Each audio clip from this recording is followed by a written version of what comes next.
Hey everybody, welcome to Red May, your chance to be a commie for a month. We've got a great program today. It's horror filled. It's about the police, based on the book by Travis Linnemann, The Horror of Police. He'll be in conversation with Jarrod. Shanahan, Zhandarka, Kurti had to drop out at the last moment.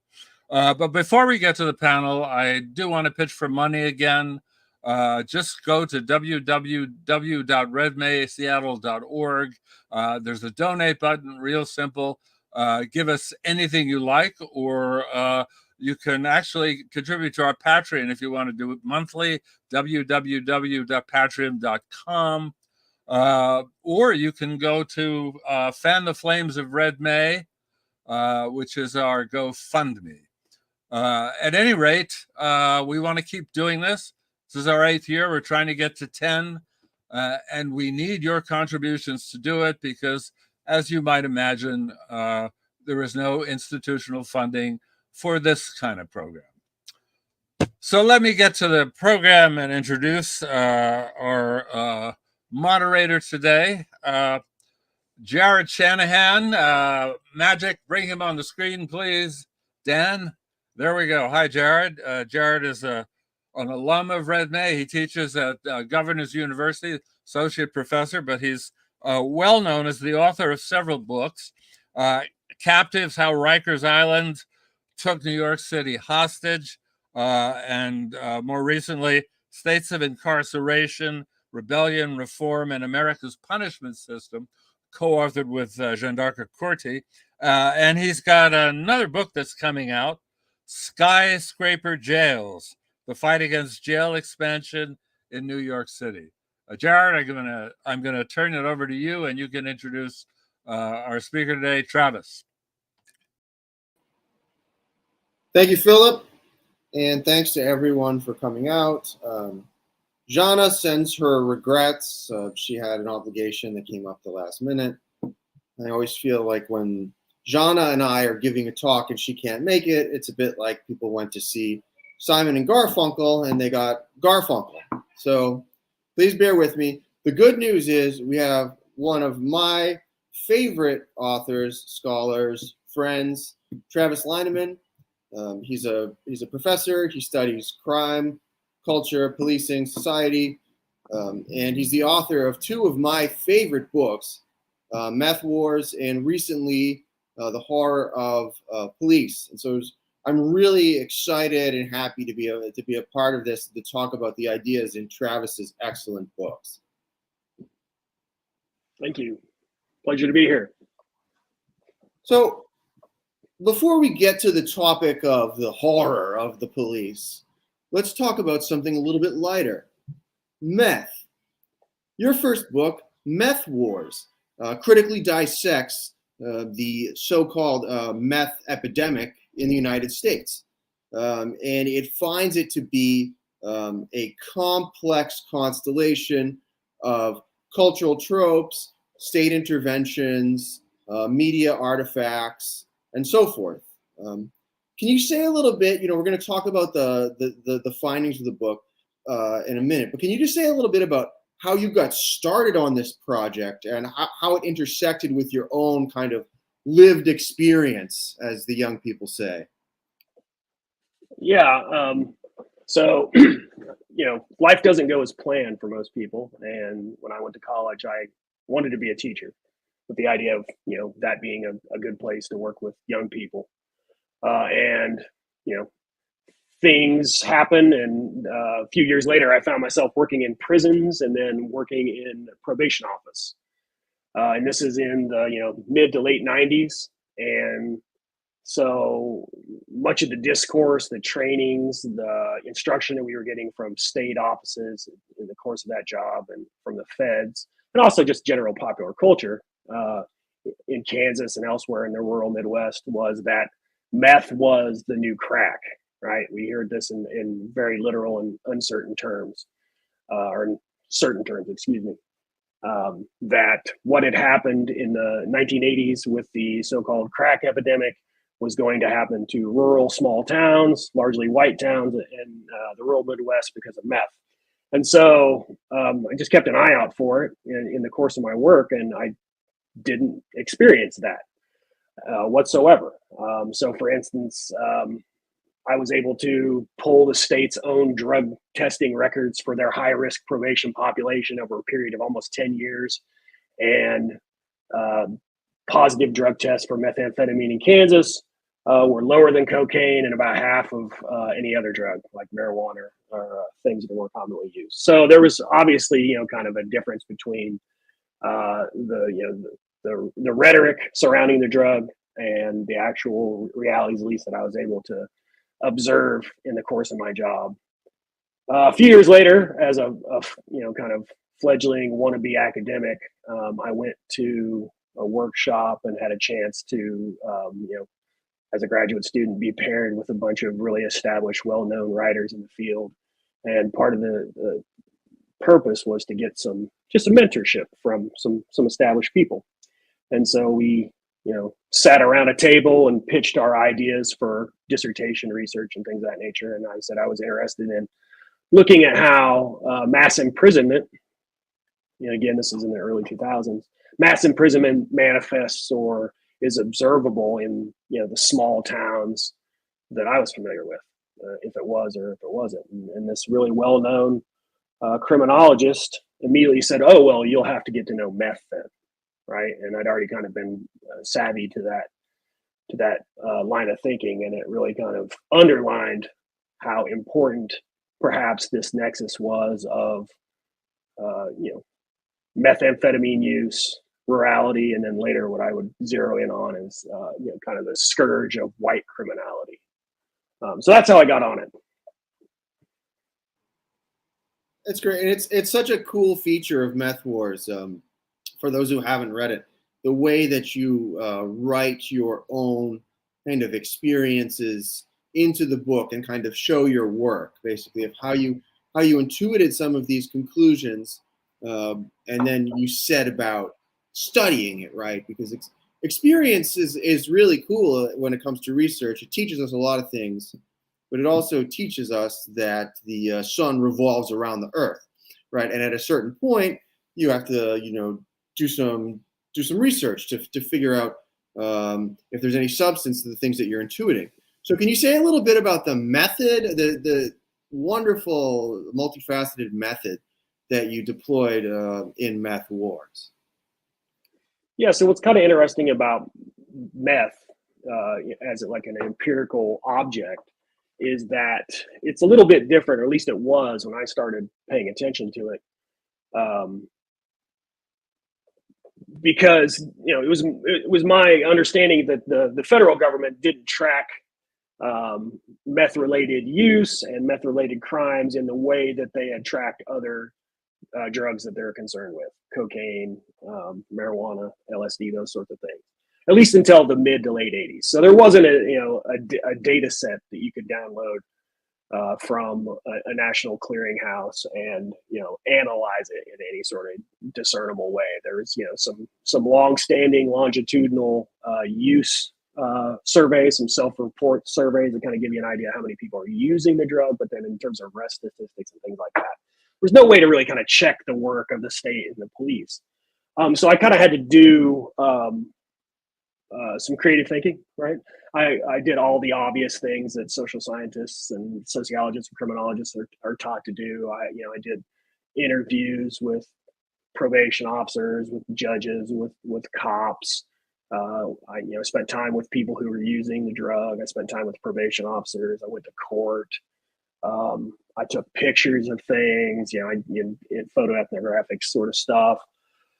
I did other strange things, like, or relatively strange. Meth labs, at least at one time, I'm not sure if they still do this, but the Epic Center in El Paso, Texas, is kind of a clearinghouse for DEA information. They used to publish addresses of seized lab locations on their website. So I randomly sampled. Any town I went to, I would randomly sample or try to find addresses in that town and then use my GPS and go look. And oftentimes it was bupkis. It was a dirt road out in the middle of nowhere where maybe they found some trash that they thought was related to meth production. So I basically just did a lot of this, this is what is being said. Let me see if this bears true. But then I also, chanced upon some things just because I was searching for information. So I found out that the Kansas Bureau of Investigation had hired this group called News Clips. And what News Clips did was, and it was basically a market research firm that employed retirees. So they took a subscription to every newspaper that was published in the state. And this is before, LexisNexis and Google searches were really robust. So they had a subscription to every newspaper in the state, and then they paid retirees to read every single word of every single issue during a specific period and look for the word meth. And if they found the word meth, then they would make a record of it. And basically, they created this just wonderful, really rich data set of everything that had been said about meth in Kansas newspapers for a 10-year period. And they did that because what they wanted to do was use it as a kind of a diagnostic to take the temperature of the public and use it for grant writing purposes, they told me, but also I think really just kind of a broad kind of cultural surveillance. So I asked them for it and they said, yeah, your tax dollars paid for it. Here you go. And so I had to learn how to make sense of what was going on in the newspaper. And so I had to give myself a crash course on cultural analysis. That's where I started reading things from the Birmingham School, things like Policing the Crisis by Stuart Hall and colleagues and things of that nature, to make sense of that. And then when I started paying attention to that, then I said, oh, wow, I should start paying attention to other kind of cultural forms for the information that it carries, because I hadn't really been encouraged to think of those things in that way up to that point. So I started paying attention to film and television and mining that for at least, anecdotal information, or if not, just kind of to set the compass for myself on how the issue was being represented broadly and culturally. So let's talk about probably the most popular cultural artifact dealing with meth in recent years, which of course is the television show Breaking Bad. Do you want to say a little bit about the role that Breaking Bad plays in the meth epidemic and kind of what it teaches us about how meth is represented? Yeah, so it's probably the single most important location for everyday people in their encounter with this particular drug, I would think. And so while I was doing this work, I was not interested in watching it just because that was my day job. And when you come home, you don't want to continue to work, so you don't want to flip on a television show about your day job. So I had kind of avoided Breaking Bad until the last season, and then for a variety of reasons, I started paying attention to it. I had somebody that I really respect in the field, and that does this sort of work, say, well, you gotta pay attention to Breaking Bad. You got to write about Breaking Bad. So I wrote about Breaking Bad, and I'm kind of glad I did. Not only was it a pretty entertaining show, it allowed me to kind of think a little bit more about what Breaking Bad was accomplishing for viewers, but also just broader what drug war discourse accomplishes. So Walter White, he's portrayed as this, everyman, this admirable, dutiful public servant who, catches a bad break, gets cancer, and he cares for his family, and he wants to, provide for his family if he dies, and meth makes logical sense for him in the context of that television show. And so I think what makes the show enticing for people to watch is they get to see this admirable human being, as the title of the show goes, break bad. One of the show's writers or creators, Terry Gilliam, calls it, when Mr. Chips turns to Scarface. Right, so it's incredibly interesting, seeing even somebody you like, seeing their downfall, and then you can deliberate around the water cooler about all the different things that made him break bad, or all these kind of quasi criminological ideas. So on the one hand, it kind of serves as a working class warning, right? Be careful, everyday folks, lest this is the end that you wish for yourself.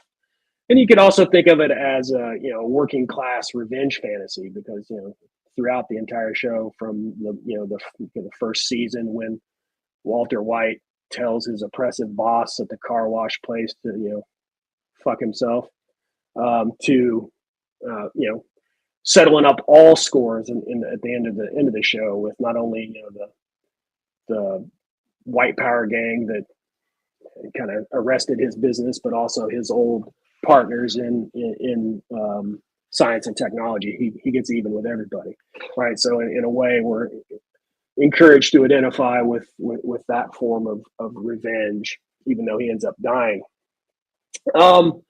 But I think it kind of more productive way to think about Breaking Bad, if we think about it as a critique of the drug war, is that it's just simply a tale of all that we, collectively and individually, in the case of Walter White, are willing to destroy in pursuit of this thing that we call the drug war. So it didn't have to be meth; it could have been anything. But meth is placed at the center of all of his decisions. And not only does he wreck his life and wreck the lives of everybody around him, we're kind of encouraged to, in a way, sign on to that as just a rational outcome of the war on drugs. Thanks. And after Breaking Bad, I'd say the next most famous cultural figure surrounding meth is the Faces of Meth, right? Which contains the so-called meth mouth. I remember this stuff from health class, and I must confess, I learned so much from your book, and I had never really thought twice about it. I'm such a '90s health class kid that I just always was operated under the assumption that if you smoke meth a couple of times, all of a sudden your teeth get all rotten, right? And reading your book, it made me realize just how I had accepted a lot of these kind of cultural tropes uncritically myself. And so, can you kind of say a little bit about the Faces of Meth and the meth mouth, and how it figures into this whole discourse about a so-called meth epidemic? Yeah, so Faces of Meth started in Multnomah County, Oregon, Portland. A sheriff's deputy who worked in the jail there was responsible for booking people in and taking their photograph. As the story goes, he started to compare people that had been arrested multiple times, their photos, and he noticed that there was significant change, maybe over a short period of time, between photo A to photo B. And then he also noticed that a lot of these people had meth crimes. That's part of the reason why they were booked into jail. So as the story goes, he thought it would be a really great intervention program to pair up these really stark images, one with a relatively normal photo of a person, and then the second photo showing the ravages of the drug. And then there was another program that was picked up or funded by a tech and real estate billionaire named Tom Seibel, who lived in Montana on a big ranch. I'm sure he was looking for a tax shelter, so he started this program called the Montana Meth Project, and later renamed it the Meth Project, which kind of took some of the logics of Faces of Meth to a really kind of cinematically spectacular conclusion. We could talk about that a little bit more. But going back to Faces of Meth. So Faces of Meth, it's a very simple premise. And what that premise asks you to do is zero in on what this drug has done to a person. But then you're immediately asked to think about how these consequences are simply a matter of choice. So it's an incredibly individuating sort of logic, being, look at what these people have done to themselves. Don't do that to themselves. But what it doesn't do in its focus on meth is even consider other things in a person's life that might impact their appearance. Never once does Faces of Meth mention poverty, the lack of healthcare, poor nutrition, sleeping outside, all these different things. It boils down the consequences and conditions of a person's life to one single cause. It's meth. And so it's dishonest. And, there are also like some fairly consistent and contradictory findings from the realm of like dental research, for instance, that says that, we can't boil down this, the trope of the meth mouth to only methamphetamine use. Obviously, people who use a drug like meth might use other drugs. So there's polysubstance use conditions that we can think about. But again, there's also just living and not having good healthcare and these sorts of things. So it is dishonest, very dishonest, but it also encourages people to assume a particular trope is actually the way that things work. So what I think of it also kind of the most insidiously is for people that don't really think about it, they're uncritical about it. It provides a diagnostic logic to identify the fearsome meth user on the street, rather than somebody that might be a neighbor or somebody that would at least engender a little bit of compassion and empathy. They're a fearsome criminal, because we all know what types of crimes we're told people who use meth get up to. The other thing that I think is pretty interesting about the faces of meth has, since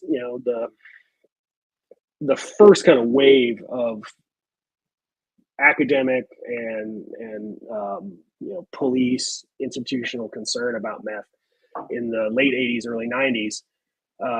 Since then, it has always been strongly racialized white, right? It's a drug that is said to be, almost the exclusive domain. This is not true, but said to be almost the exclusive domain of white people, not only white people, but poor white people. So it's became synonymous with the epithet white trash, right? So it's the drug of white trash.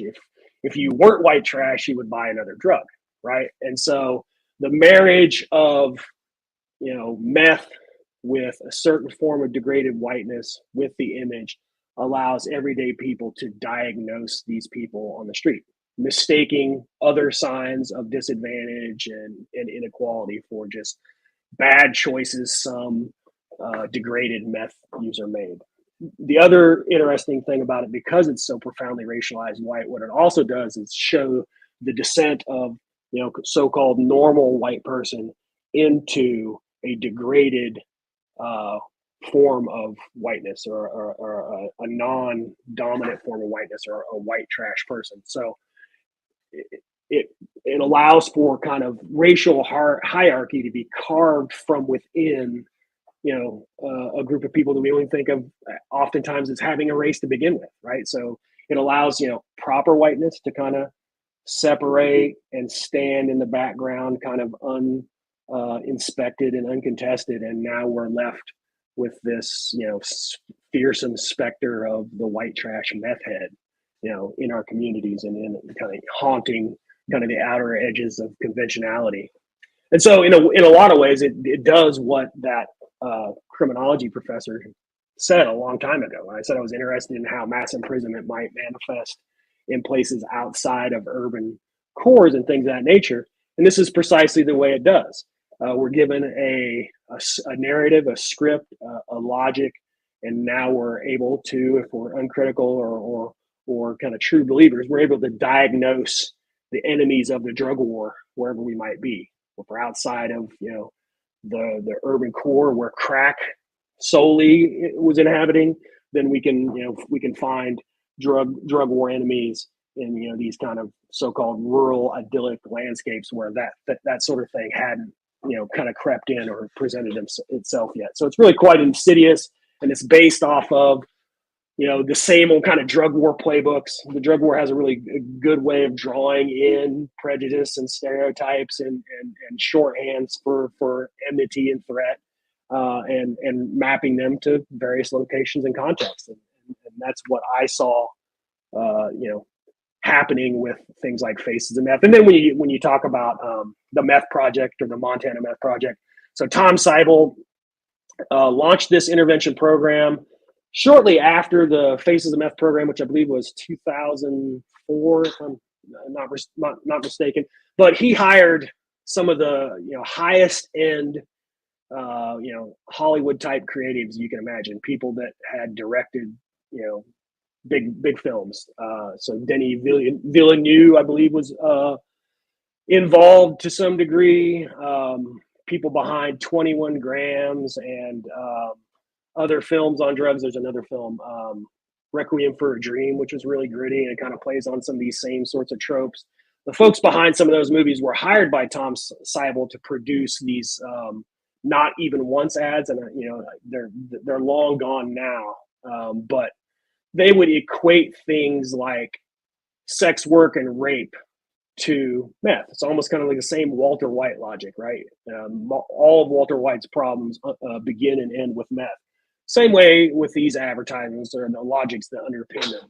So showing really stark, gritty images that are produced by very talented people, meant for billboards or meant for websites, of what is clearly a rape, right? It's obviously not showing the most kind of sensitive parts of the rape, but symbolically it's clear, and then it'll be married up with a tagline like $15 for sex isn't normal, but on meth it is. Those sorts of things. So these sorts of things really kind of conditioned the early 2000s kind of states campaign against meth, made it kind of the crack plague of the 2000s, specifically focused on white people. And what I think that did, and I think the book shows, is that it allowed out of the way places in the United States to be drug into the drug war, to kind of be territorialized as part of the drug war in a way that they hadn't previously. And what that means is more funding for police, more invasive laws, harsher sentencing practices, all the stereotypical or the familiar police militarization tactics and these sorts of things that are authorized under officer safety and things of that nature. They appear and they become normalized quite quickly in the 2000s, despite what I think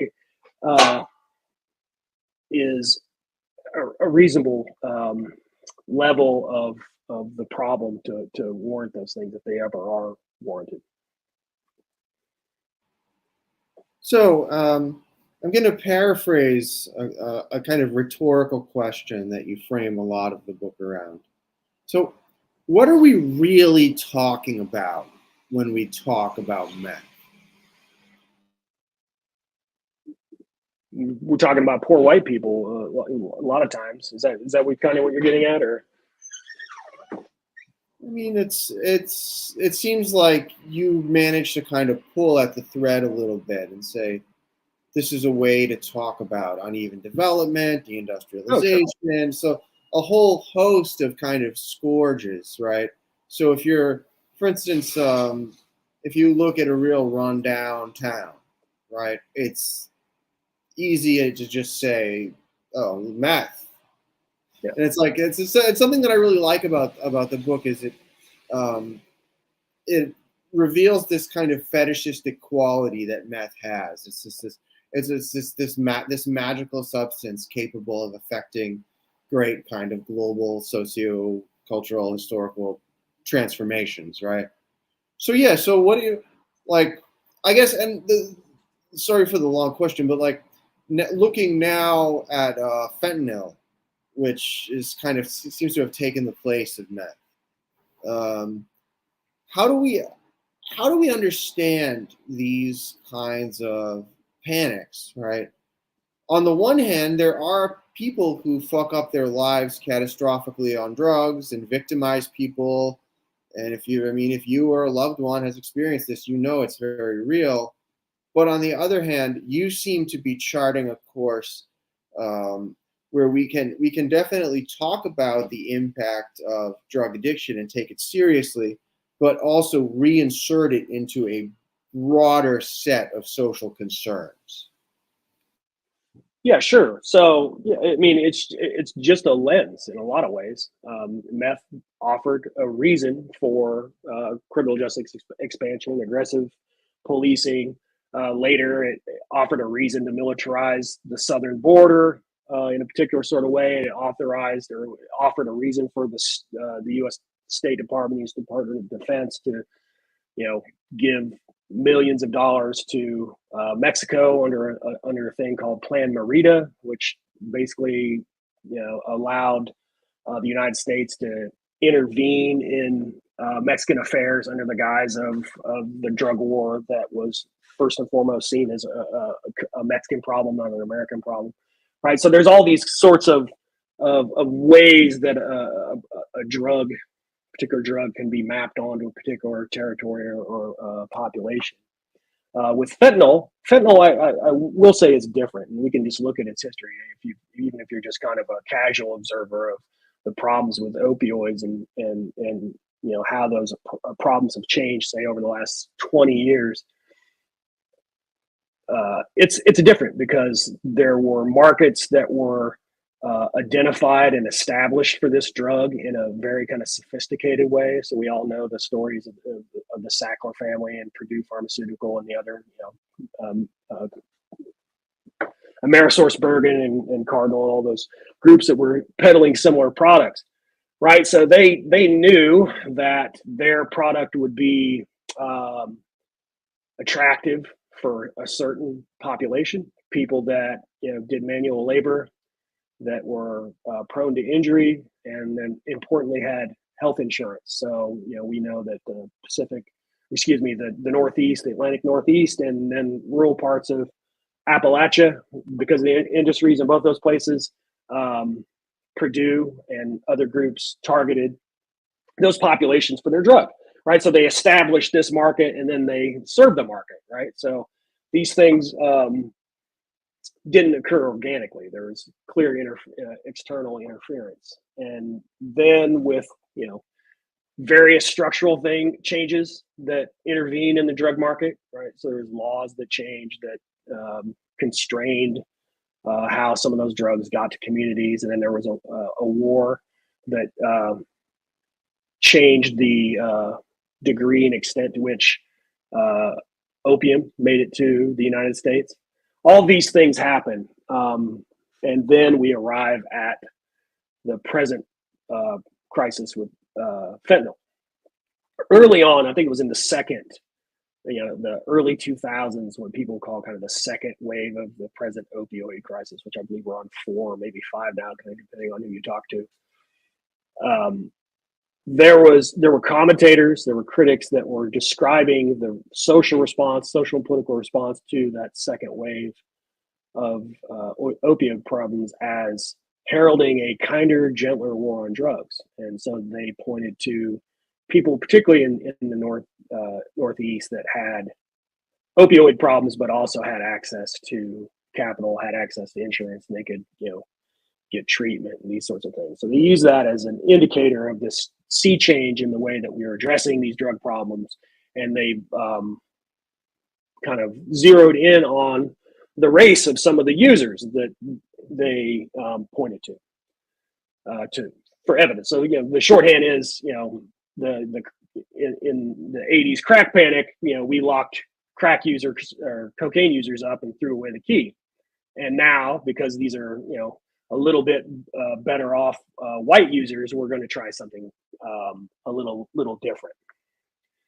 I have no doubt that happened to some extent, but I don't agree that some of the anecdotal information, particularly in that early second wave, particularly as it's confined to the Northeast and the writers that were making those claims, can be generalized, and that we can kind of come away with this idea that the drug war has shifted and now we're all in on harm reduction and those sorts of things, because obviously we know that's not the case. Still, some of the most harsh prison sentences for drugs come from rural parts of this country, and some of the highest incarceration rates in this country come from Kentucky, Ohio, West Virginia, the coal belt, and the Rust Belt, where there's a lot of concern about managing superfluous populations, these sorts of things. So the drug war is still alive and well. The drug war is still very vicious. It has not gone away. If it appears to have gone away, I think that it appears so because it's absolutely normalized. It's not questioned. and we're not looking hard enough to find the ways that these sorts of kind of violent, punitive elements of the drug war that have long been since established continue. So, for instance, the one I always kind of laugh about, the Faces of Meth and the Meth Project, right? They operate on the premise of fear appeals, right? So the idea, going back to just say no, or going back to, the 80s with Nancy Reagan, right? If you can remember, there was a really funny Just Say No PSA featuring Pee Wee Herman. If you haven't seen this, please Google Pee Wee Herman crack PSA. And it's just basically Pee Wee Herman in a dark room. The lights come on and he lifts up a vial of crack and he says, "This is crack cocaine." And he has a little bit more to say, but basically it's just like, don't do it. He even says, "We don't know why it's bad, but we know it's bad, so don't do it." And so that's a fear appeal. And so Faces of Meth obviously has fear appeal components. We go back obviously to Reefer Madness as an early fear appeal. The Meth Project took fear appeals to aesthetic heights with the types of people that they involved in the production of that project. But there's not good evidence that fear appeals work, right? For people to make good decisions, they need good information, and then you need it delivered to them in kind of a reasonable sort of way so they can think about it, right? It needs to come from somebody that they trust, so on and so forth. So just scaring the shit out of people is not going to work. We know that. There's all kinds of studies to prove that. But when Donald Trump tried to address the rising opioid crisis and the overdose crisis when he was president, the first thing that they reached for via the Office of National Drug Control Policy was, in his words, very scary commercials. We're going to have the best commercials. They're going to be really scary. You're going to love them, right? So we haven't, it's this repeated sort of return to the same stuff that we've been doing. The state has been doing since, like, as you said, you're a 90s kid, you're a health class kid. It's been doing the same stuff since we were kids, but even before, if you go back to things like Reefer Madness and the campaign against marijuana, pick a drug and look at it and see how we try to address it as a society, and you'll find some of the exact same things happening over and over again. So I'm not terribly hopeful. I would love to be wrong. I would love to be surprised if we did flip the script a little bit and became a little bit more kindler and gentler and a little smarter. But I think that the drug war is too valuable of a system, right? It works too well to get other things done. So if we want to allow our military under the cover of the DEA to go to another country that we're not at war with and carry out warlike actions, we can do that.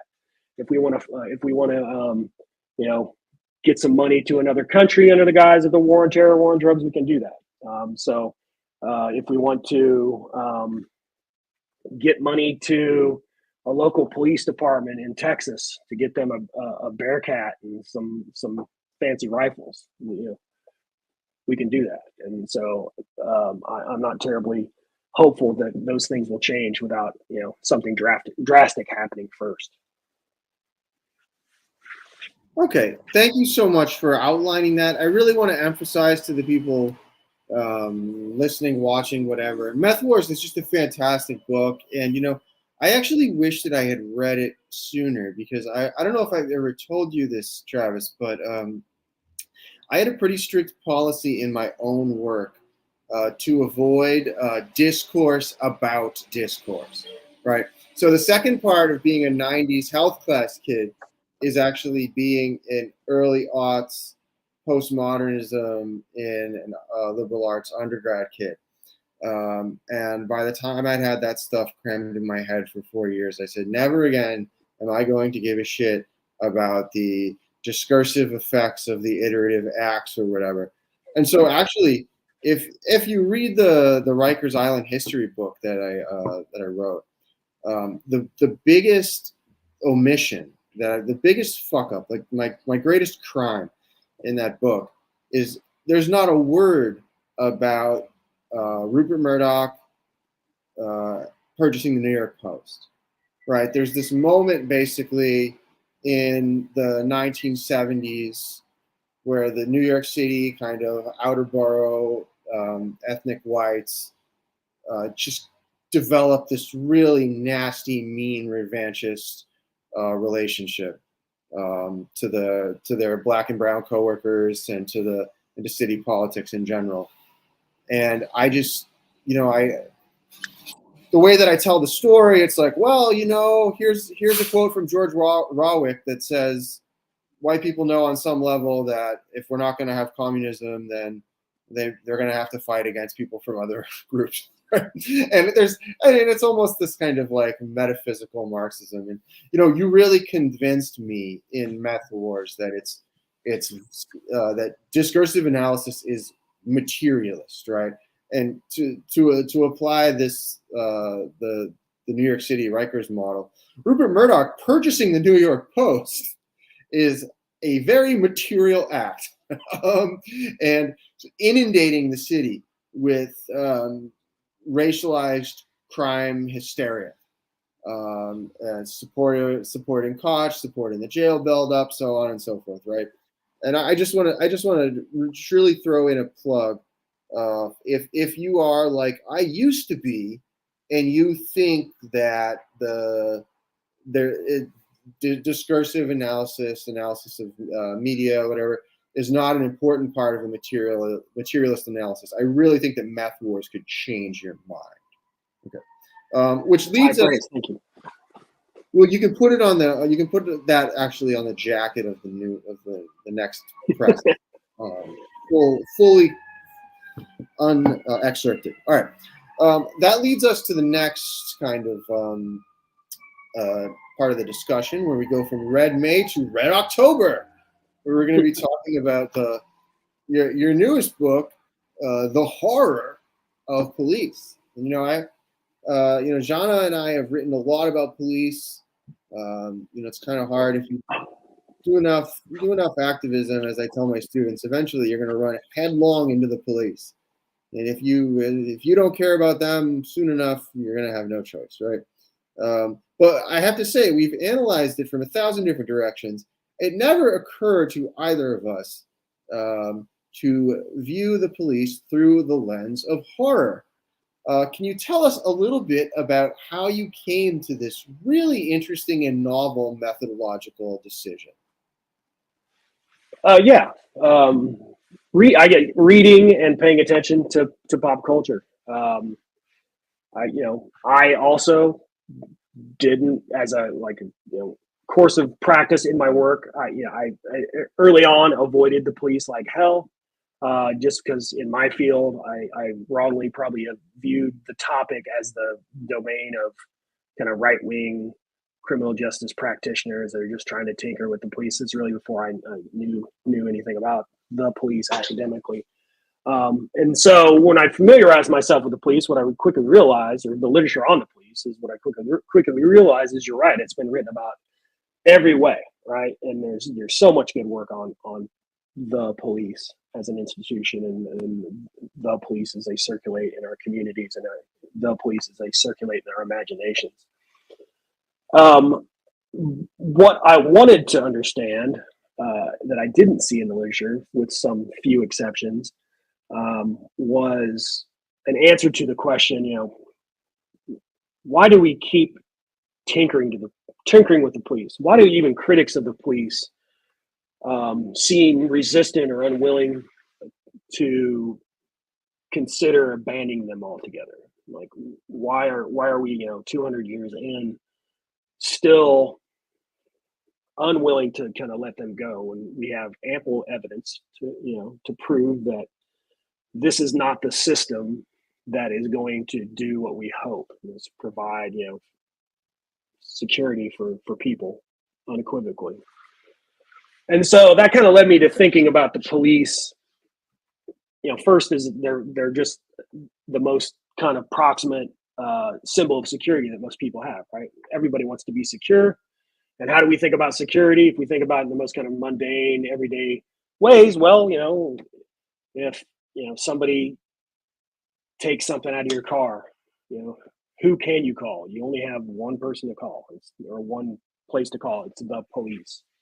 right? So they're the symbol of security that we are given, right, as a people in this country, followed closely perhaps by their twins in the military. But thinking about them not as just crime control, but thinking about security kind of leads us to this existential question, like why are they the thing to provide security? So thinking about security and leads you to fear. What causes fear? Well, people intruding your security. Well, what could they be intruding your security for? Well, to kill you, right? So there's this police deal with the question of fear and violent crime.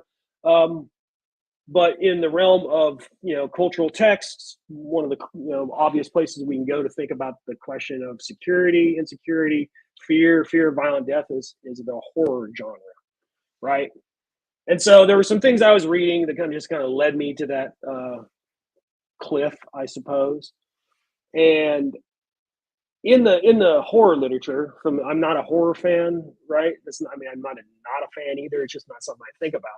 But reading the horror literature for some leads on this general framework, I encountered this guy named John Clute, who's a really well-known critic of the genre and has written quite a bit. And he wrote this really interesting, basically a glossary or dictionary of the horror genre. And he has this term called vastation that I believe he coined, drawing on some early horror writers. And he uses vastation to talk about the moment when in a horror film, if you imagine the victim being chased through the woods by Jason or Michael Myers, or some unnamed monster looming in the periphery, and then it's causing terror, and at some point you come face to face. You're caught by the slasher, or you come face to face with the monster. And so he uses vastation to talk about that moment when you go from this ambient fear or terror to recognition. This is now what I'm facing. The world has changed. I have this new enemy. And so that made a whole lot of sense to me, to help me think about what I was trying to get at. This idea of kind of clinging to the police for safety and security, in lieu of violent death and these sorts of things. And so horror can be a couple different things. Obviously, on its face, we have the horrors of the police. All the things, like just open up your social media feed, tune into the news. You'll have more information than you need about the misdeeds of police. We all know that, right? So they commit horrible acts. They're oftentimes criminals themselves. At the very least, sometimes they break the law to uphold the law in their own kind of narrow conception of it. So we have those horrors, right? But the thing I was really trying to get at is the horror that might arise when a person recognizes that they might also too be complicit in this horrifying system that we're all living through. So, for instance, I had during the early days of the Floyd uprising, I went to speak to an elderly relative, 80-year-old woman, and just to check in on her during the pandemic. And we were standing on her porch talking, and she was talking about the news. And she said, this is a couple days after Floyd was murdered by Derek Chauvin. She's like, "Can you believe that? I've never seen anything like that." And she wasn't, a cop hater by any means, but she was not a conservative either. And you could see in her face that it hit her a little different. Open murder on television. And all she could say was, "His poor mother."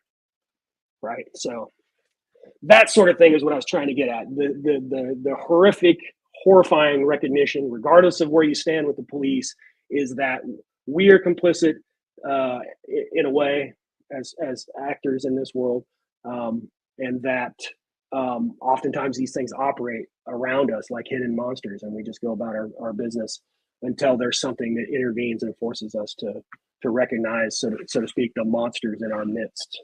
So using kind of that framework, I tried to sketch out a critique of police that didn't just focus on kind of police practices and things of that nature, but thinking about what they offer us, perhaps and not just the police, the uniformed police. I use the broad definition police here, kind of the social police, like the different ways that we police and try to bend the world to our desires. Think about the ways that those things appear and how they might be contested. What would it take for us to get outside of this security police paradigm? Yeah, something that I really loved about the way that you framed the book around horror actually concerns those troubling videos. I'll confess, I've written a book about 2020, but I never actually watched the Floyd murder video. I couldn't do it. I just, and I can't even imagine what it's like to be an African American. It's like we've just been watching people get murdered by the cops for years and years. And social media especially has created this almost like kind of like snuff film like loop that's just it's hard to get away from in certain moments, right? And I think there's actually been a lot of interesting discourse by from African Americans pushing back and saying, okay, stop showing us this. We know, we understand that this happens. We live this reality, right?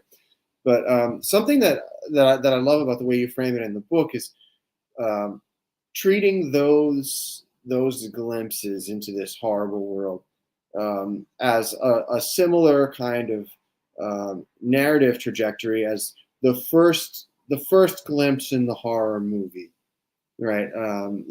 Whether it be like a creature film or a slasher film, typically you start off in some kind of idyllic version of American life, and then one character or a small number of characters glimpse this horrible, terrible subterranean truth that is on the verge of making itself known in a very spectacular way. And I think the best way to do it narratively is to pick somebody who is unreliable to be the first witness. So it's the town drunk, or it's a young child, or it's a young woman who can't get anyone to take her seriously, that she saw what she saw. And could you just say a little bit about how you related the police, the kind of police murder videos that we get stuck in our face on social media with this kind of horror trope? Yeah, and I definitely agree on your point about it's casually replayed, and I think that's not a good thing, because it does normalize things and it takes kind of some of the gravity from what we're witnessing, because it is so normal and it is so routine. But again, the horror trope, the I saw what I saw, right? So that's how it often unfolds in these shows, right? And so the unreliable narrator is tries to go tell the truth, and is confronted by the rest of the community, and they're like, shut up, you're drunk again, or you didn't see that. And so basically what that shows is like, two poles that these things operate around. Do I believe my own eyes, or do I believe what I'm told? And the whole what I'm told part is the police, their benefactors, their supporters saying, no, you don't know the whole story. You don't know the whole story. You don't know the whole story. It's kind of, overused term, but it's almost gaslighting to a degree. I never thought about it this way, where you're forced to question. Even with Floyd, you think about all the things that they came with to try to mitigate that open murder, right? Couldn't be more clear. Oh, he had a drug in he had fentanyl in his system. He had meth in his system. He had a enlarged heart. He was a smoker. They do this all the time. It's like this post-mortem assassination. They did it with Eric Garner. Daryl Gates famously, when he was chief of the LAPD, said, "Oh, it's not our fault that the LAPD is choking black people to death. It's their arteries don't open up fast enough." That's what he actually offered that as an explanation. They're different from regular people because their arteries don't open fast enough. We can't be blamed for chokehold deaths, right? So there's this contest between observation and the world that you live in, and they're constantly competing, and we're encouraged to reckon what we see, and sometimes that is a absolutely horrifying thing that involves and incites horror. Forces us to glimpse the world like that 80-year-old relative I was talking about. All of a sudden, you see the world with new eyes. The world is a different place, right? I've heard stories about these things happening, but I never quite understood. Now I can see, right? And so you might see the world with new eyes, and that might be a productive thing, but it also might be productive and horrifying at the same time. Oh, all these kind gentlemen in their patrol cars and their uniforms, they're dangerous, right?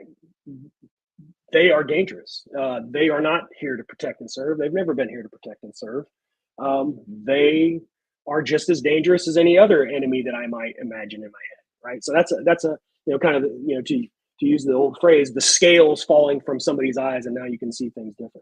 And that that is a dimension of the horror is what I'm trying to get at. And I think oftentimes what is happening is people really hold tight to the world as they see it, and they don't want to let it go. And I think the police, in the problem police, actually helps us understand our police or the problems of police in a useful way, right? We want to hang on to this world because we don't know what the next world might look like, and it might be less comfortable. This world might suck. This world might be rife with injustice and pain and suffering, and in some cases open murder. But hey, I understand this world. It has a set of recognizable rules and things like that, and those things aren't happening to the people I care about, right? So I think, will do a lot of things to avoid confronting that horror, this new world that we actually do live in. And this is one thing I should also say. This is not like I'm not implying that there's some kind of secret code, that if we only read the right book, or if we only had the right experience, we would now all see the same thing. No, people know, like a lot of people know this perfectly well, right? Perfectly well. So in a lot of ways, I'm maybe aiming for a particular reader or a particular demographic to think about these things, right? This is not hidden knowledge. This is well known by a lot of people, right? People that have historically been under the boot of the police, right? So that would not be lost on them. To be clear, Zhanna and I actually do claim that reading our book, States of Incarceration, gives you a perfect understanding of society. So but we can disagree about that. Thankfully, only 25 people have been enlightened thus far. Okay. So something that I really, just to return to this motif, because I love it, is that the witness, right? I don't know the jargon. I'm sure there's some like structuralist analysis of horror movies, though. Yeah, the first witness, to behold to see Jason in action, or to see Michael Myers looking in the window, or they understand that there's something deeply wrong, and they attempt to alert others about it, right? And you say they are themselves confronted with the dilemma, as you put it in the book. Did I see what I saw? Right? Did I really see that? Right?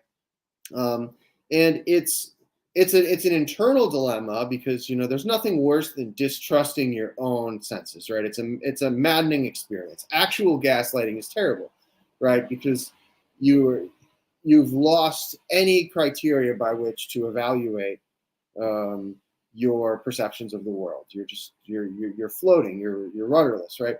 But there's an essential social component, because you are being encouraged to disbelieve what you saw, and that's just like, I just really want to emphasize that it's such a cool way to think about how we respond, because there's so many ideological institutions that are designed to scold you and send you away. No, you couldn't have possibly seen that. We all know that's impossible, right? And I was, or you don't know. Yeah, or you don't know, or you don't do that job, so you could never understand really what's happening here. Right. The version of it for the last 6 months has been like, well, you don't understand the history of the Middle East. You can't narrate the sequential history year by year, going back 4,000 years. So you couldn't possibly say that you understand anything about the horrors that the Israelis are committing, right?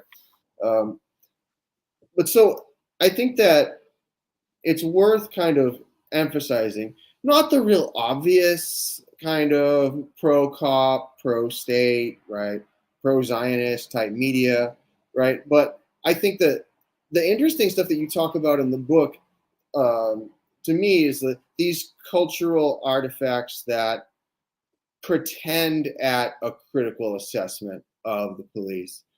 Specifically, one of my favorite TV shows ever, The Wire, right? Which is, you can come away from The Wire thinking that you are the smartest person in the room, right? Having just basked in the structural critique of David Simon, right? Who has made it very clear that he is not a Marxist or any kind of radical at all, right? Can you say a little bit about how these characters like McNulty function, right? That they present this kind of monstrous view of the cops in a way that suggests a critical approach or a radical approach, but ends up functioning a lot differently. Yeah, I mean, that's a really good one. And this is, the trope that is replayed in a lot, if not most, American cop stories. That's what I call them in the book. So McNulty, right? He's a likable guy. You're engendered to like him, but he does a lot of bad things. He even says in the one of the seasons, and I use the quote in the book. He's like, he calls himself natural police, and he's talking to another elder police officer. He's like, how many people that work here have the willingness and the ability to do what we do? We're natural police. And basically what he's invoking is kind of what we would call the dirty, hairy rogue cop, right? So the cop that is fed up with the bureaucracy and the liberal red tape of civil rights law and things of that nature, and they're willing to step outside the law to do what needs to be done, right? So in his words, natural police. They do that because they're facing a superior opponent, right? So cop shows always give you the scary enemy, and then they give you the bad cop, the good, kind of anti-hero guy. You kind of like him a little bit, but you can see that he's doing some stuff that isn't quite legal, but he knows what he's doing, and he's natural police, so we'll give that a pass.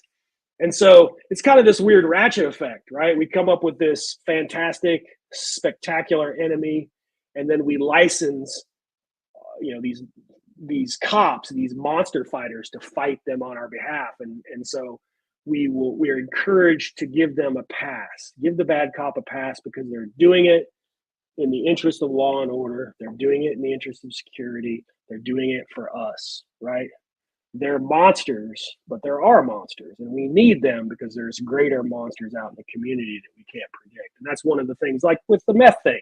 You could plug the trope of the deranged, quote unquote, meth head into that kind of basically menu of different enemies you can fight, right? And pick one and have the cops step up, and it's a self-justifying discourse. Next week it'll be something else, right? And so subtly it reaffirms the necessity of the police, but it reaffirms the necessity of a lawless, unaccountable, violent cop that acts with impunity. And it, like, one of my favorite quotes, and kind of maybe gave me the motivation to start writing about this topic and the way that I wrote about it, comes from, in this regard, at least a quote in this regard, comes from the first season of HBO's True Detective, where Matthew McConaughey's character is chasing down leads, and he goes and kind of harasses a truck stop sex worker, and she says something like, you're weird. You seem like you could be dangerous. And he says, of course I'm dangerous. I'm police. I can do horrible things to people with impunity, right? And so precisely what I'm trying to get at, right? That, even likable McNulty fits that archetype. And we're encouraged to not scrutinize that relationship, not to critique that relationship, because they are, as police also like to say, They're the bad men that guard the door, right? They're what stands between the monsters and the weak. And so, as much as I like some of those shows, fan of The Wire, not a fan of David Simon, fan of The Wire. It comes with that caveat. This really seductive, insidious narrative that can kind of suck you in and have you, passively just reaffirming this relationship if you don't think about it critically. So we've already analyzed and critiqued my literary crimes. Now let's turn to your own, which is the omission from this book of Maniac Cop. Yeah. Now I feel like we should give you the opportunity to atone a little bit and discuss the cinematic masterpiece that is Maniac Cop. And I think Phil, who has made the request, has a few words to say on this matter. Well, Jarrod, I'm glad that you brought that up. I simply love this movie, and unlike Travis, I am a fan of horror movies.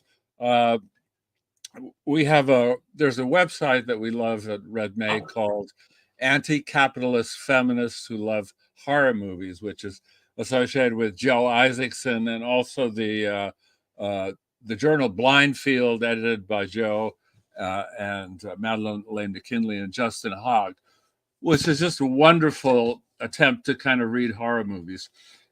And the argument for horror movies is something like Annie McClanahan gave in her book Dead Pledges, where she said, look, everybody tried to represent the financial crisis in movies. They always did it in a certain way. Some character makes a morally dubious decision, which has effects later, like they sell derivatives that they know are going to fail to someone. And it's entirely a question of personal morality and this particular person. What we don't get is this notion of capital, which is really an unrepresentable force. We get its effects, but when we reduce it to a simple moral crisis of individuals, we're not getting a picture of how it works. Enter horror movies with their incredible variety of monsters and things that you can't deal with and that you can't even grasp the totality of.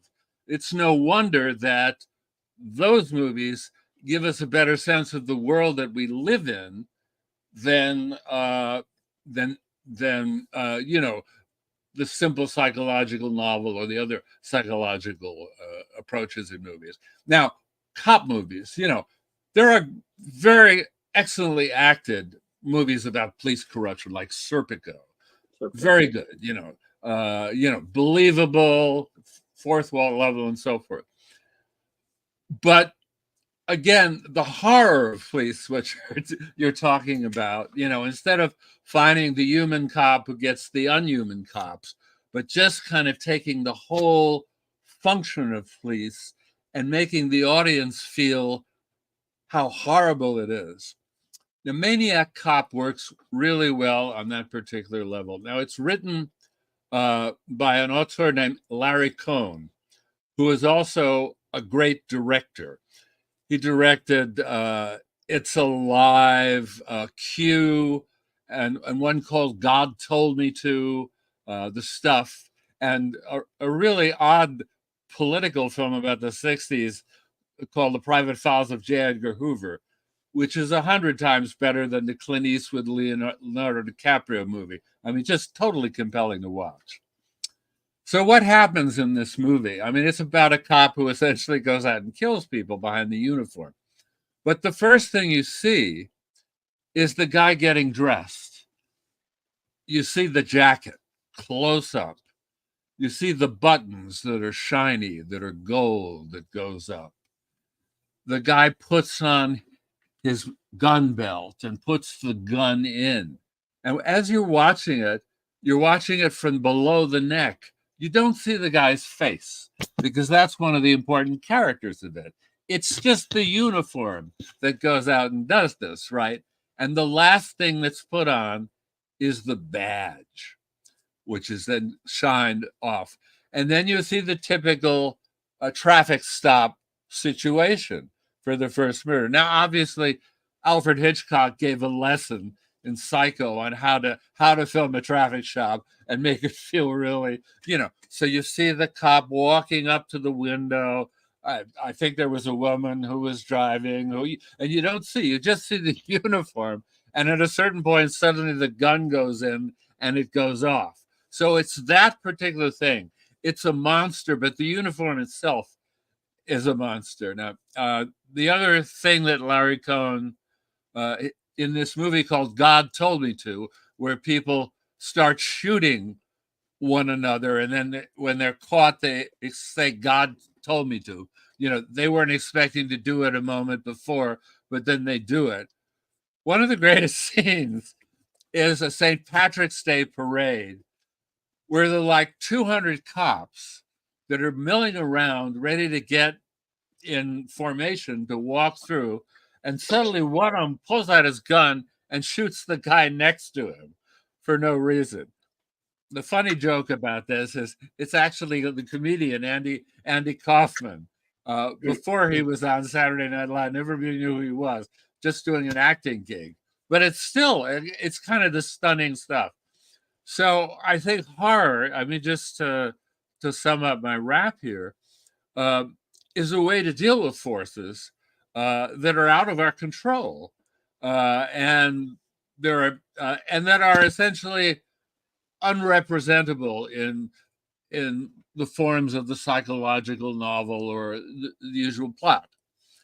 So that would be my argument.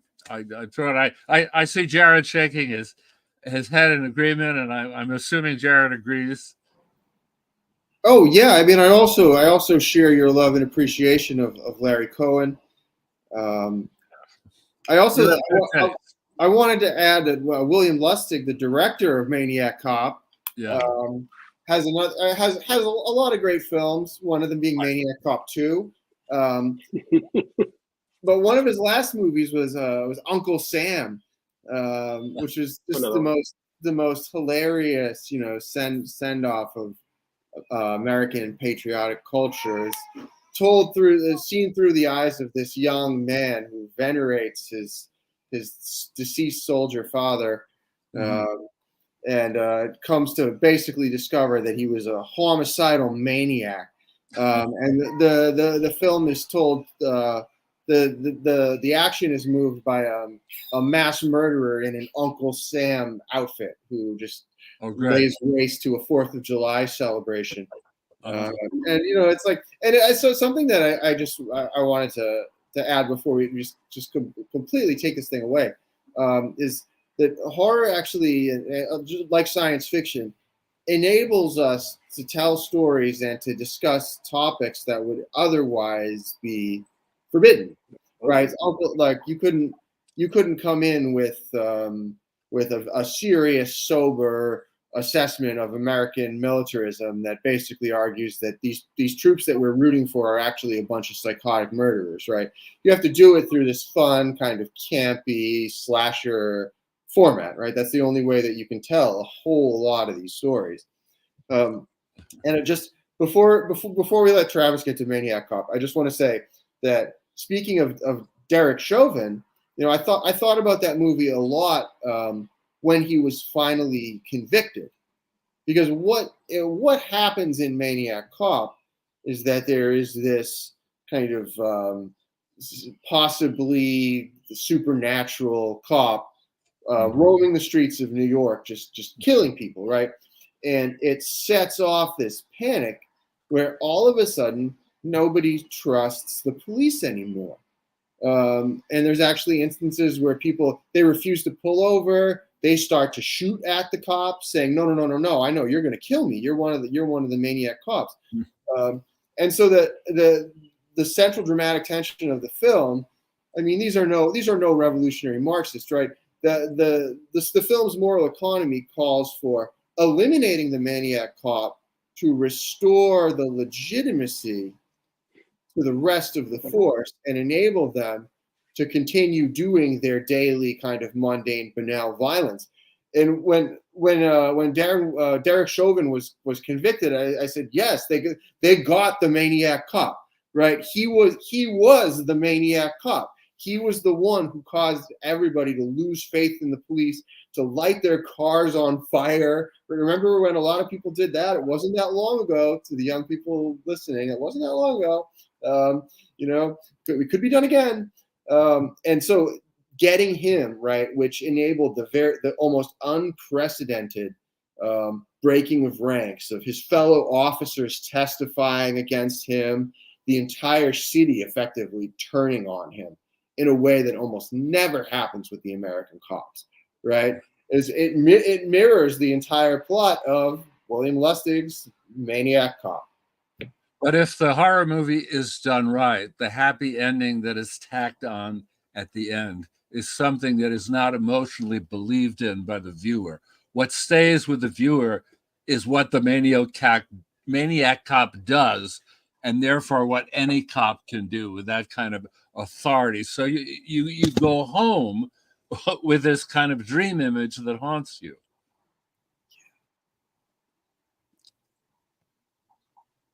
Maniac Cop. Okay.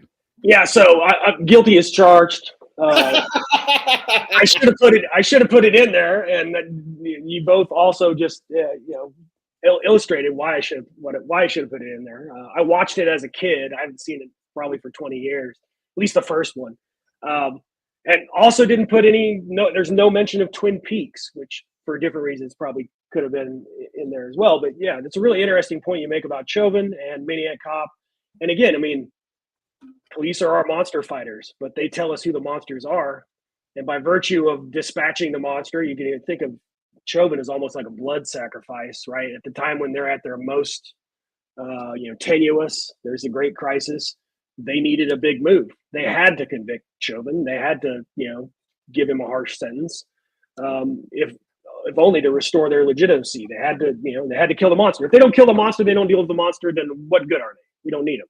Right, that's what they're there for, and we don't need them. That's the part we need to think about, right? We can, and that kind of leads me to something that I really want to point out from the book is at the end you say, why must we collectively cling to what the police offer when they offer actually very little, right? And I think that your answer to that question is it's not the average fare. Could you maybe walk us through why you think we are just so addicted to the cops?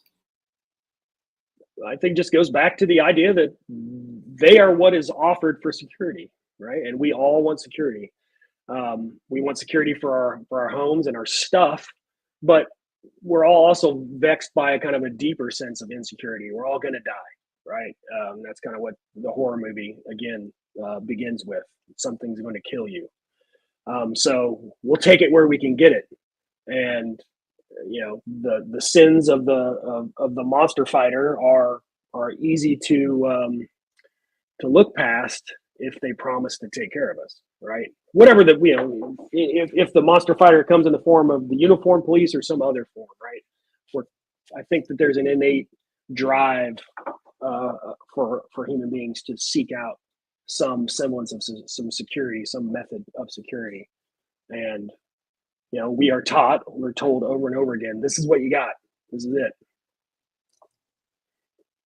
But we have to remember, too, that over the last 40 years, even since the 60s, the mode of policing has changed in a drastic way. Of course, you think of The Rise of the Warrior Cop with Radley Balco's book, but, I remember there's a movie called Medium Cool, which is set at the Chicago Convention in '68, where there's a police riot. And Haskell Wexler, who was the director of photography, was there making a documentary about the convention.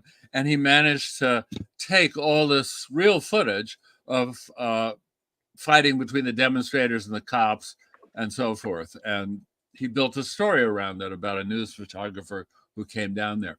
When you look at those photos today, one of the footage, one of the things that's startling is to see how little armor the police are wearing. I mean, literally, they have one sort of helmet on and a billy club, but that's it. They've got shirts on and so forth. So you're not dealing with the fact where you're fighting RoboCop. I mean, if you're there, you look at these people now when you add the shields, and you know they look like they're going to invade, retake Vietnam or something, and they're probably trying to do it, mentally imagining that the protesters are the Vietnamese, that they can this time they can beat them in the street. But you know, I mean, it's you look at it and you think, Jesus, it's fucking unfair. You know, if you look at the '60s, at least there was a chance that you know someone could come out doing better. But now, you know, and they have things like tanks.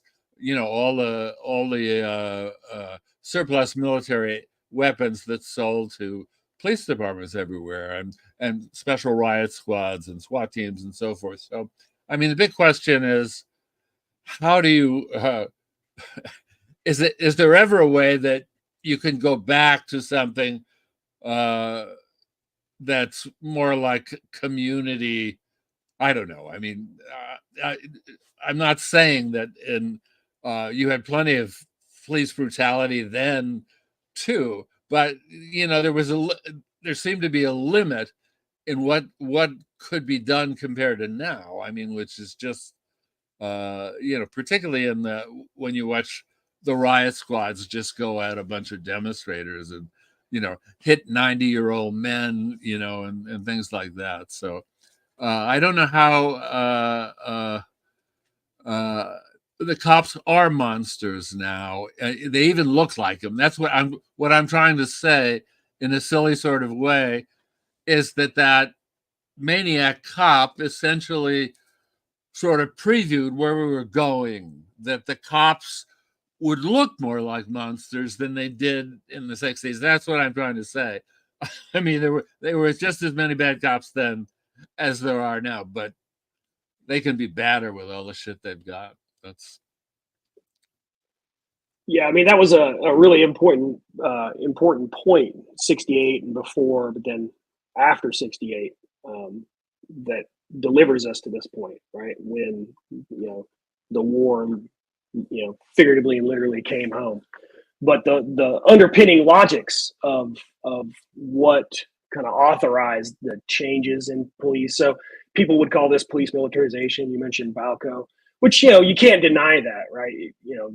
Police has qualitatively changed. There's more of them, but also their practices are different.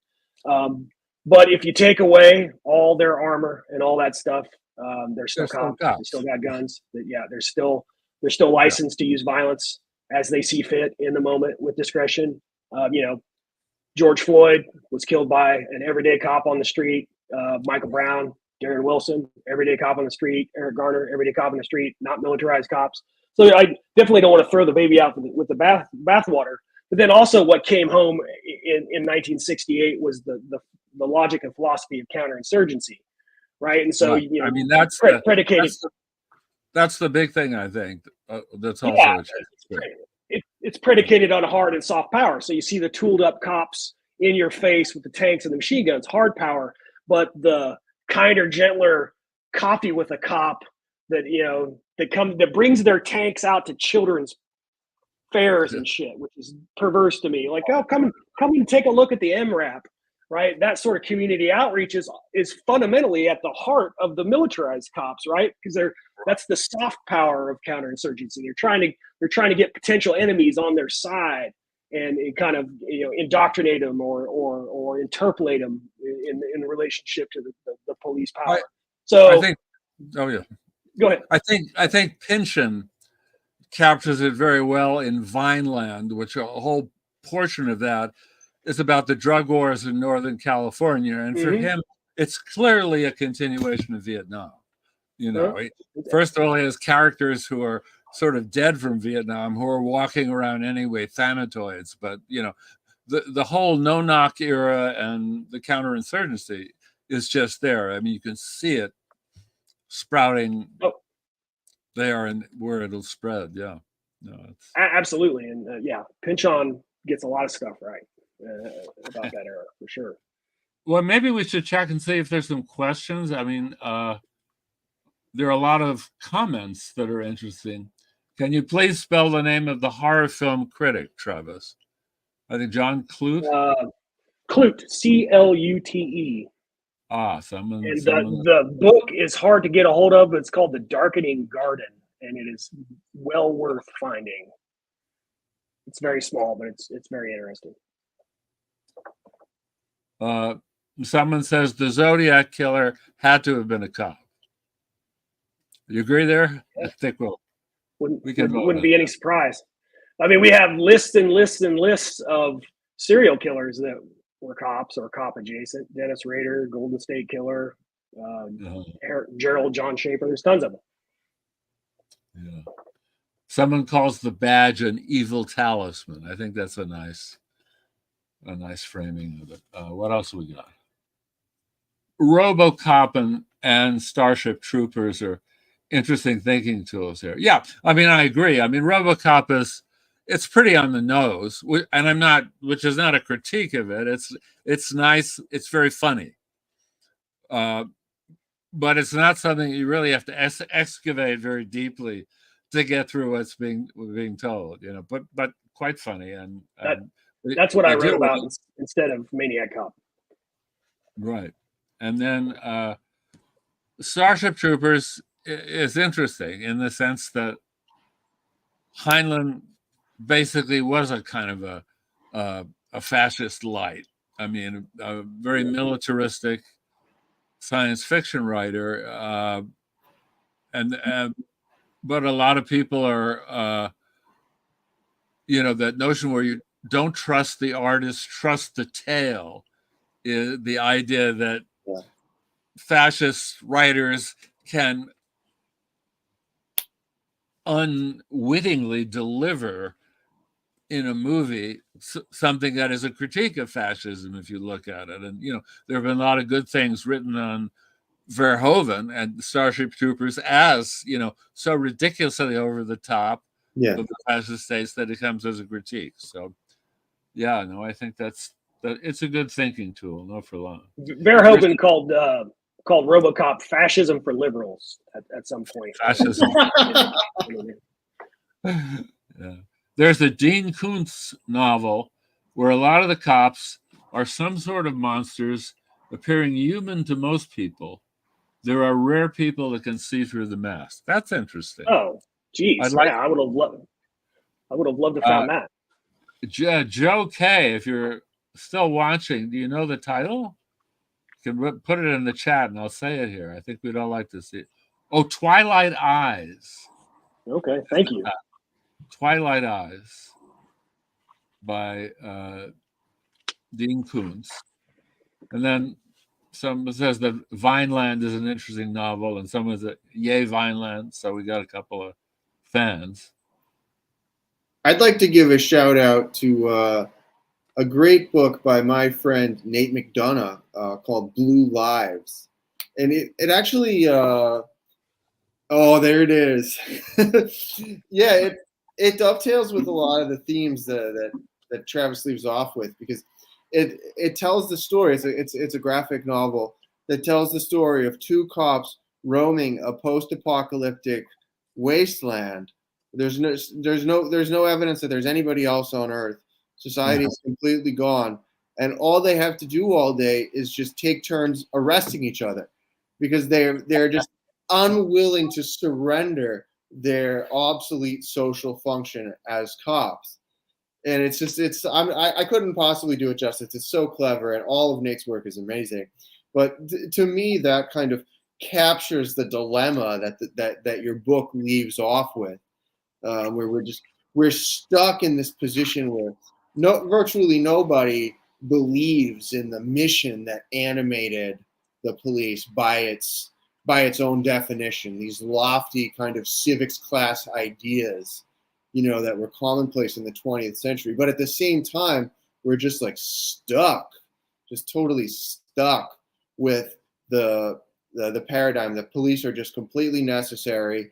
And if you even raise it as a question, There's just something, delusional about you, or there's something wrong with you, akin to those the initial witnesses in the horror movie or the monster movie who have seen something, or they have a message that just seems so outrageous and so absurd that they're just not taken seriously at first. And, we have a question I can read from At War with Dust.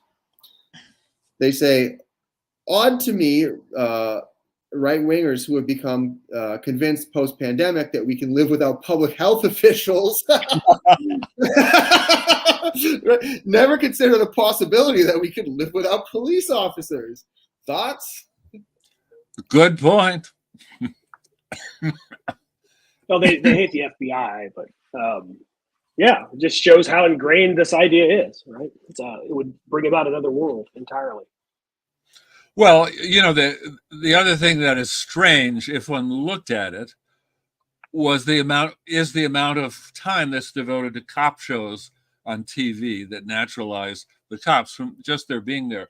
There's a line in Apollinaire's poem Zone that was mistranslated into English, but it's a great line, where he talks about the newspapers being rich with the adventures of the police. And when it still seems strange that the story or the TV show keeps trying to put you in the point of view of the cop. That's the person you're watching events unfold as. So the great thing about Maniac Cop is the monster is out there. You're not in the point of view. But in almost every other cop show, there is a good cop that's the point of view, that's watching everything go bad. So in a sense, that naturalizes the process. So point of view is key into what you're watching, Something that I talk about in the Riker's book a lot is how effectively the cops and their allies were able to define necessary public services amid the rise of kind of neoliberal austerity. And I hate to use those buzzwords, especially consecutively, but it's really true that in the 1970s and 80s, as it became clear that city budgets in particular were getting smaller, especially in terms of what was allocated to so-called public services, the cops did a very good job defining their role as uniquely important. Whereas, if you had gone back in time, actually, even in a big city like New York, if you had gone back in time 100 years, that was not the case. The police had not been an important part of how cities functioned. They were not, and they certainly weren't. They weren't considered that way. They were effectively janitors, right? Responsible for closing open sewers, clearing pigs out of the street, right? Kind of funny, a little self-policing there. And returning lost children, and effectively removing drunks and other offensive people from places where the ruling class believe that they ought not to be, right? That's the role that they've really taken and run with in the last 150 years. But suffice it to say that it has not always been the case that the police were considered the most important possible public service, or the agency of the state that above all else must not be cut, right? There's a kind of a long political history by which they have worked very, very effectively, including through a lot of these movies that we all love so much, right? All this fascist cinema that we just can't get enough of. They've done a very good job defining themselves as this just essential service in a way that health isn't, right? You remember in '78 when the NYPD was in contract disputes with Abraham Bean, and they rolled out that Welcome to Fear City, a travel guide for visitors to New York, and it basically talked about all the horrible things that could happen to you while you visited New York City because of the police rollback or the depolicing. Now some people would call the Ferguson effect. in the book, in the book, I talk about it in relation to the Purge films, precisely the same logic. One night every year, we remove the police and all hell breaks loose. It becomes, Hobbesian war of all against all, and they're the first people to tell you that. Like, you need to pay us because we keep you safe. The Miami Police Department, fairly recently, when they were in contract disputes with their mayor, they stole and photoshopped the actual Purge, first Purge films promotional materials and handed them out as flyers. And they said, because of our mayor, you're in danger. So lock your doors and get your guns and ammo and plenty of popcorn because the Purge is coming. So they know what they're doing. Travis, you're kind of breaking up a bit. I don't know what you're doing that's different. My bad. Yeah. I got a tattoo of the skull from the Fear City flyer. I feel like we need to do an event on psychoanalysis next year and just dissect why it is we love all this fascist crap so much. I can't get enough of that stuff. But that'll be a different panel. Yeah, the other thing to bring up, I think the collective mind of Red May has arrived at the conclusion that of the two functions of government, legitimation and the two functions of capitalist government, legitimation and accumulation, or at least that occur in capitalist society, that the legitimation function doesn't work anymore and hasn't worked since about halfway through neoliberalism, and the master class doesn't believe anymore that they can have a capitalism that will work for everybody. They get that it will only be a few people. So what they're betting on is much more repression. So that's the only element of government that seems to be building its muscles. So that's another factor as to why we're seeing what we're seeing, I think. We have a comment that the Purge is secretly about neoliberalism from One Critical Operations. Can we hear some more of this take, if you don't mind? This sounds good. I mean, I love the Purge movies. I love the trajectory that the franchise has taken. Are you talking about me, or are you talking to me, or somebody else? I was addressing my Critical Operations has put a note in the private chat. But Travis, if you would like to talk about the Purge, I mean, we could do this all night, and it would actually bring me great pleasure. But if you'd like to say a little bit about the Purge specifically, and just the kind of the strange role that it plays in America's understanding of itself.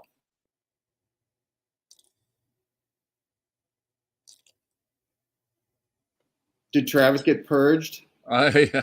Travis, can you hear us, or are you out? Oh, you seem to. We've lost Travis. Oh, okay. Well, we could go on and talk.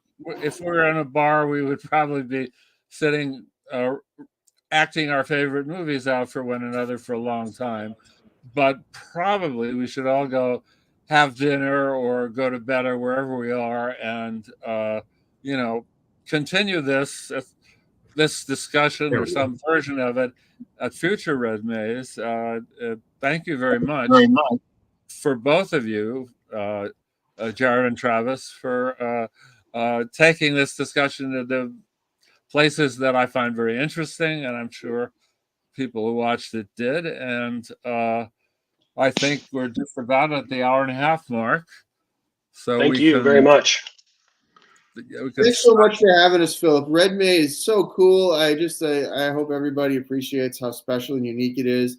And thanks a lot for carving out this kind of unique, quirky little space for us to talk about, cops. Well, I encourage you all to do your own Red Mays in your cities as well. So we have Red May Chicago, Red May Santa Fe, whatever. We got to expand. But thank you, everybody, for watching. Let me do a quick pitch as to what we have coming up. We are now entering our week of almost all live events. So if you're in now, all the live events will be broadcast on YouTube. So even if you're not in Seattle, you can see them. But if you are in Seattle, you can come to them. Tomorrow at noon at the Beacon Cinema, we are showing La Commune, Paris, 1971, Peter Watkins' legendary film about the Paris Commune. Bring your lunch and something to drink because it's 4 hours, but there will be intermissions. Let me see what else. And Tuesday, we have the Seattle premiere of a film called Spaces of Exception, which traces the gives us a kind of a Gambian view of those spaces that are outside of democracy, the isomorphic spaces of Native American places in the U.S., reservations, schools, I guess, whatever. I haven't seen it, so I'm looking forward to it. But places which are outside of what is provided for what is provided by, quote, the greatest democracy in the world or something. And in Israel, too, we have Palestinian spaces. That's at 7:30 at the Beacon Cinema as well. One of the directors will be there, Matt Peterson. So you can come and hear more about the film. On Thursday night, which is the 30th, I believe. I'm sorry, Thursday in the afternoon, we're doing a conversation around Dan Berger's new book, State on Freedom, which takes a very interesting view of the long-term struggle of the Black Panthers and the Black movement. The story is often told through the celebrities of the movement, Huey, Angela Davis, and so forth. Dan has picked as the vehicle of his story two ordinary people who are in love and follow the struggle over 25 years of their lives. He'll be talking with Jasmine Young and Kyle Kubler. Now we go to our entirely next weekend. It becomes an entirely alive festival on Friday night at Town Hall. There'll be a reception at 6:30. You can come to that. And at 7:30, Aziz Rana will talk about his new book about the Constitution, the Constitutional Bind, how Americans came to idolize a document that fails them. He'll be talking with Michael Hart and Jelly Mansour. On Saturday at Elliott Bay, we'll have a double event on two very interesting books. The first is called The Automatic Fetish by Beverly Best, and it is one of the best books on Marx that I have read in a long time. It focuses on volume 3 and guides you through them, through what she calls the perceptual physics of Marx, where the world that we see, the phenomenal world, is different from what's really happening behind our backs. She'll be talking with a poet, Chris Nealon. And then at 3, that's at 1 p.m., Elliott Bay, and at 3 p.m., we will have Jason Reed talk about his new book, The Double Bind, Spinoza and Marx on the Politics of Work. He'll be talking with Michael Hart. That's 3 p.m. And on Sunday, at the great new art space in Georgetown, Mini Marth City Park at 2 p.m., we will have a program called A User's Manual to Clairefontaine, where Jelly Mansour and Anita Chari will discuss the artwork of the feminist conceptual art collective Clairefontaine, which is the subject of Anita's book called The User's Manual to Clairefontaine. So that's it for Red May this year. If you like what we've done, or if you like what's coming up, go to redmayseattle.org, press donate, go to our www.patreon.com site, or go to GoFundMe, Fan the Flames of Red May. Unless it's GoFundMe, Take a Vacation from Capitalism. So to try both of those code words and give us something. We enjoy doing this. We'd like to keep doing this. So it's GoFundMe, Take a Break from Capitalism in 2024, I guess. So thanks for coming, and I hope to see you down the road.